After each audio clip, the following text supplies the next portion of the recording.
Hey guys, so Season 13 is starting in just a few days, so I'm going to be breaking down every possible rune for Rengar, including what I think are the best runes and the worst ones that you should never really be going. Runes are very situational, and it usually depends on things like team comps, jungle matchups, playstyles, and much more.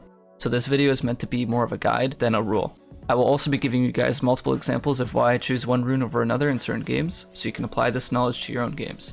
Keep in mind, all the rune sets you'll see in the video are the exact rune pages that I use myself in Challenger and Smurf games. If you find this guide useful, make sure to subscribe, drop a like, and let me know in the comments what other content you'd want to see from me. Now let's get started with the video. Rengar is a champion where you can almost take any rune in the entire game, like literally every rune will probably work in some way with Rengar. The rune I'm taking most games is Conqueror. This rune will give you a lot of early game power, which will help you win those early game invades and skirmishes that you wouldn't really win with a rune like Electrocute or First Strike. This rune will also help you one-shot multiple targets in teamfights and get those nice Duskblade resets, since you'll get a ton of AD from your initial combo.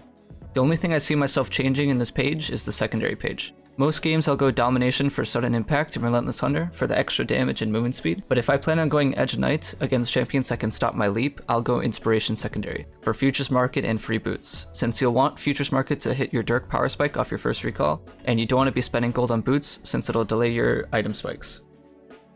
Now a lot of you might be wondering, but Scrubnoob, what about Electrocute and First Strike? You used to go these runes all the time and I see other players still going these runes. So the thing is, after testing every rune page, I found the combat runes such as Conqueror and Lethal Tempo way more consistent and game-changing than the one-shot runes. As of Season 13, I don't really recommend anyone going Electrocute, and I'll explain why. You'll see me sometimes take Electrocute on my main account because I don't think there will be many teamfights early game, and I need as much damage as possible to blow up one primary target, because typically in Challenger, the fight will be immediately won if you're able to one-shot their most important player. Whereas in lower elo, it's kind of just perma-fighting in early and mid-game, and you're probably not going to get the same value of one-shotting one person, which is why I recommend everyone to be taking a combat rune such as Conqueror or Lethal Tempo, because you'll be much stronger in the early game, and in skirmishes, you'll have a rune which will help you 1v9. Conqueror is basically the 1v9 version of Electrocute, because Conqueror will help you kill the first target you jump on, and when you're done one-shotting them, you're going to have 12 stacks of Conqueror, and you're going to be able to immediately pop the next squishies you fight, which is extremely important, especially if you are running a glass cannon build with Duskblade, because you want to be getting those Duskblade resets off, and it's kind of just one of those runes that's always active. It's always going to help you when you're fighting, and you can just stop thinking about it, and it's always going to be insane. Whereas Electrocute is like, okay, sometimes I'll see a low elo player jump on someone with Electrocute and not kill them, and then they have to swap targets or something, and they just don't have a rune anymore, and they're at a huge disadvantage, because most junglers these days take combat runes, and ever since the durability update, not many junglers are one-shottable early game, so it's really important to be able to outlast your opponent in a fight. Now, why I stopped using First Strike. It's the worst early game rune in the game, and Rengar does not want to be weak early. You want to be using your advantage early game as a skirmish heavy champion and get lead from kills. You're a feast or famine champion, you're not a champion that wants to start scaling after 15 minutes when First Strike finally turns on. Like, you want to be coming out of the gates storming, going for fights, snowballing from the beginning. And on top of that, First Strike is simply too inconsistent, so I definitely do not recommend low elo players to take this rune, because they're probably not going to be able to work with it as effectively as a combat rune. And if you're caught in a skirmish or a 1v1 scenario where the enemy jungler has Conqueror, you're probably going to regret having Electrocute or First Strike. So yeah, I don't recommend taking Electrocute or First Strike since it's a really punishing rune to take early game, and in this meta, you're always looking for ways to fight and snowball early game, so you'll want to be taking a combat rune such as Conqueror or Lethal Tempo. If I want a rune to help me one-shot their primary target, then I'll go Electrocute. It's more reliable, and you get all the 3 domination runes, which are really insane. So now let's talk about Lethal Tempo. As you've heard me talk about in this video, I recommend taking a combat rune such as Conqueror or Lethal Tempo. So now let's talk about why I prefer Conqueror over Lethal. I think Lethal Tempo has its uses. If you're in a situation where you don't want to be building Glass Cannon and you want to go more of a bruiser route with Black Cleaver or even Blade of the Rune King, then Lethal Tempo definitely synergizes with those items because of the attack speed. It really just depends on if you think you're going to be able to be in situations where you'll be auto-attacking a lot. And you also have to consider the fact that Lethal Tempo is way harder to use compared to Conqueror. You really have to be on top of your game mechanically, and you can't be canceling your auto attacks because you'll lose a lot of value when you use the rune.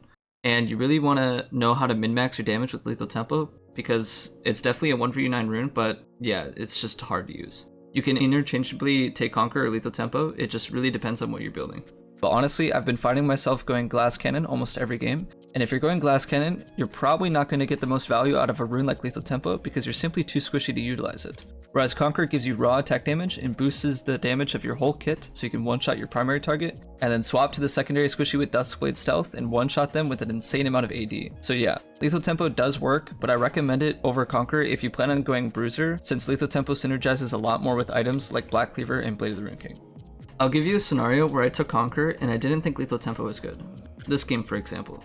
They have 4 squishy targets and Lee Sin jungle, who is really skirmish heavy. I'm not going to be taking Lethal Tempo this game because they're all ranged. There's no way I'm going to be getting many auto attacks off this game.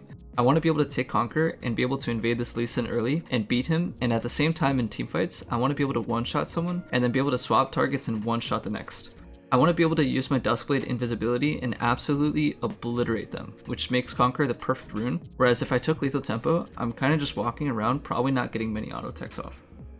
Now, Phase Rush is a really interesting rune. If you want to go this rune, the rune page will look something like this.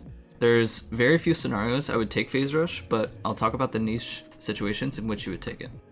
I would take Phase Rush in games where they are really squishy, so I don't really need a combat rune, and they are really super slow heavy. So like, think about Gangplank top with Kindred jungle, Victor mid, Misfortune AD carry, and like Lux support.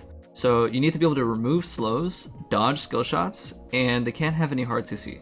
If they have any hard CC, don't take this rune. It's horrible. Now, again, like I said earlier, you can take Inspiration secondary if you don't think you'll be fighting that much early game, and you can also take like Absolute Focus, you can take Gathering Storm, it doesn't really matter. Really just depends on how you want to play the game. Do you want to be faster, do you want to be stronger in River, or do you want to just have a lot of AD? It's really up to you. Another rune you can take, it's pretty hard to use effectively, I don't think it's as strong as the other combat runes, but it's Fleet. It's really consistent though, and Rengar is one of the best champions in the entire game to utilize Fleet, because basically how Fleet synergizes with Rengar is whenever you leap, your Fleet stacks just jump to 100. So Rengar is definitely one of those champs to utilize Fleet really well. And repositioning on Rengar is extremely valuable. So you can take this rune, but you're probably not going to win fights as hard compared to Conqueror or Lethal Tempo, but it's a really fun rune to take, and it's really consistent, and it's one of those runes you can take every game. It's really insane for repositioning, and it feels really nice to play.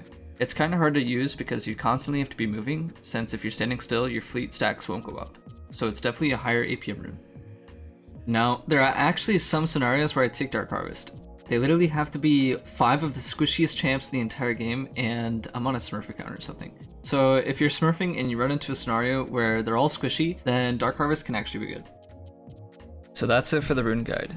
Thank you guys for watching, and if you have any questions, let me know in the comments below, and I'll try to answer as many as I can. Peace.